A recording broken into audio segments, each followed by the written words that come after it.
आशा भोसले भारतीय सिनेमा की सबसे बहुमुखी और प्रतिष्ठित पार्श्व गायिका थी, जिन्होंने 8 दशकों से अधिक समय में 12,000 से अधिक गाने गाए। लता मंगेशकर की छोटी बहन आशा जी ने शास्त्रीय, गजल, पॉप और कैबरे जैसे शैलियों में अपनी अनूठी पहचान बनाई।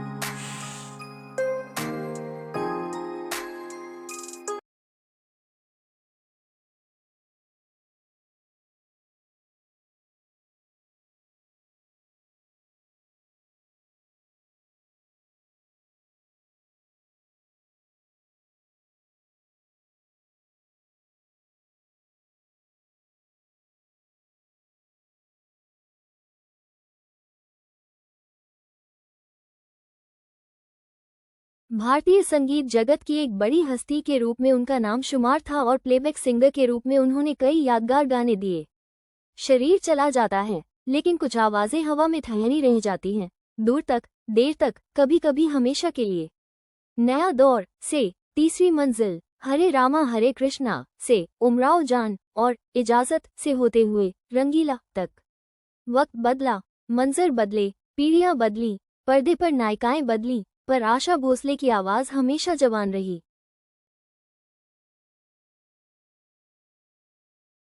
लेकिन उनकी आवाज की शोखियों और चुलबुले गीतों के जिक्र में अक्सर उनके लंबे और कठिन संघर्ष की बात कम होती है।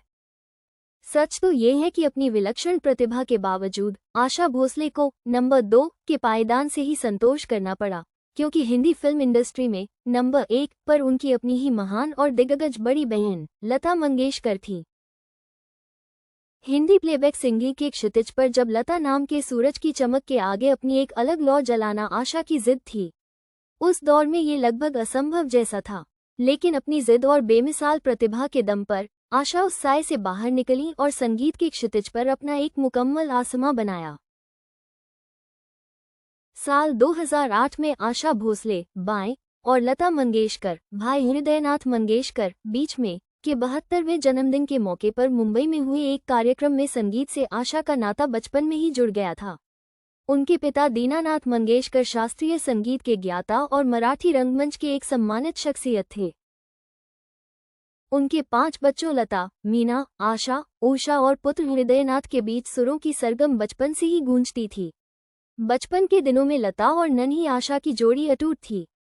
आशा साए की तरह अपनी बड़ी बहन के पीछे पीछे चलती, लेकिन जब आशा सिर्फ 9 साल की थी, तब पिता का साया सिर से उठ गया। पिता के जाने से मंगेशकर परिवार गहरे आर्थिक संकट में घिर गया।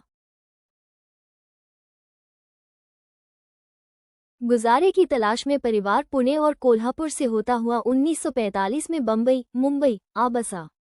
यहाँ 14 साल की लता ने पूरे परिवार की जिम्मेदारी अपने कंधों पर उठा ली और फिल्मी दुनिया के मुश्किल गलियारों में अपना संघर्ष शुरू किया। जल्द ही आशा भी उनके संघर्ष में साथ हो ली। साल 1948 में फिल्म चुनरिया के जरिए आशा ने पार्श्व गायन की दुनिया में कदम रखा। उन्होंने गीता दत्त और शमशाद बेगम के साथ अपना पहला गीत सावन आया रे गाया। इसके ठीक 1 साल बाद 1949 में फिल्म रात की रानी से उन्हें अपना पहला सोलो एकल गीत मिला। यही वो साल था जब बड़ी बहन लता मंगेशकर के लिए टर्निंग पॉइंट साबित हुआ। फिल्म महल के गीत आएगा आने वाला ने लता को रातों रात कामयाबी के उस शिखर पर पहुंचा दिया जहां से उन्होंने पीछे मुड़कर नहीं देखा। 1950 के दशक में लता तेजी से सफलता की सीढ़ियां चढ़ने लगी। नौशाद, सी रामचंद्र, शंकर जयकिशन और एस.डी. बर्मन जैसे दिग्गज संगीतकारों की वे पहली पसंद बन गई। आशा भोसले की जीवनी लिखने वाले फिल्म इतिहासकार राजू भारतन ने उनके शुरुआती दिनों को याद करते हुए एक इंटरव्यू में कहा था, शुरुआत में आशा भोसले कोई करिश्मा नहीं थी, वे बस एक स्ट्रगलर थी। मैंने उन्हें काम के लिए जूझते देखा है। अगर निर्माता लता को नहीं ले पाते थे तो उनकी अगली पसंद गीता दत्त या शमशाद बेगम होती थी। उस फहरिस्त में आशा का तो कहीं नाम भी नहीं आता था। इसलिए उन्हें जो भी मिला उन्होंने गाया। उनके साथ एक समस्या उनकी मराठी मिश्रित हिंदी और उच्चारण की भी थी। उन्होंने लता की तरह अपनी उर्दू सुधारने पर उतना काम नहीं किया था। इसके अलावा उनकी निजी जिंदगी और शादीशुदा जीवन भी बेहद उतार चढ़ाव और मुश्किलों से भरा रहा। जिस निजी घटना का जिक्र राजू भारतन ने किया वो उस समय हुई जब आशा सिर्फ 16 साल की थी। उन्होंने तब घर छोड़ दिया और 31 साल के गणपतराव भोसले के साथ अपनी मर्जी से शादी कर ली। परिवार की मर्जी के खिलाफ उठाए इस कदम ने दोनों बहनों के रिश्तों में एक शुरुआती दरार डाली थी जो बरसों तक नहीं भरी। लता मंगेशकर को लगता था कि यह रिश्ता उनकी छोटी बहन के लिए ठीक नहीं है। अपने एक इंटरव्यू में आशा भोसले ने स्वीकार किया था, लता दीदी इस शादी की सख्त खिलाफ थी। एक दौर ऐसा भी था जब हमारे रिश्ते बहुत कड़वे हो गए थे और सालों तक हमारे बीच बातचीत तक बंद रही।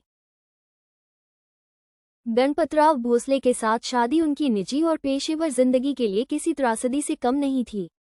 आशा भोसले ने उन दिनों को याद करते हुए लिखा, वो एक रूढ़िवादी परिवार था जिसे एक सिंगिंग स्टार बहू मंजूर नहीं थी।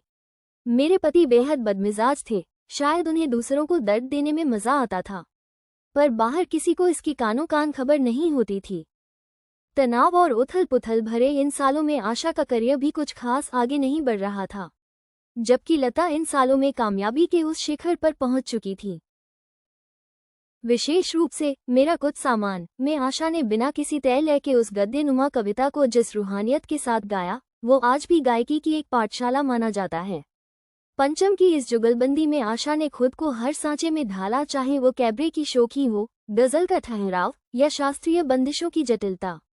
उन्होंने दिखा दिया कि आवाज के रंग बदलने की उनकी अद्भुत क्षमता का संगीत की दुनिया में कोई सानी नहीं है। उन्होंने दुनिया को दिखा दिया कि वे हर रंग में ढल जाने वाली एक मुकम्मल कलाकार हैं, एक ऐसी आवाज जो कल भी जवान थी और जिसकी शौकी हर दौर की रूह को छूती रहेगी।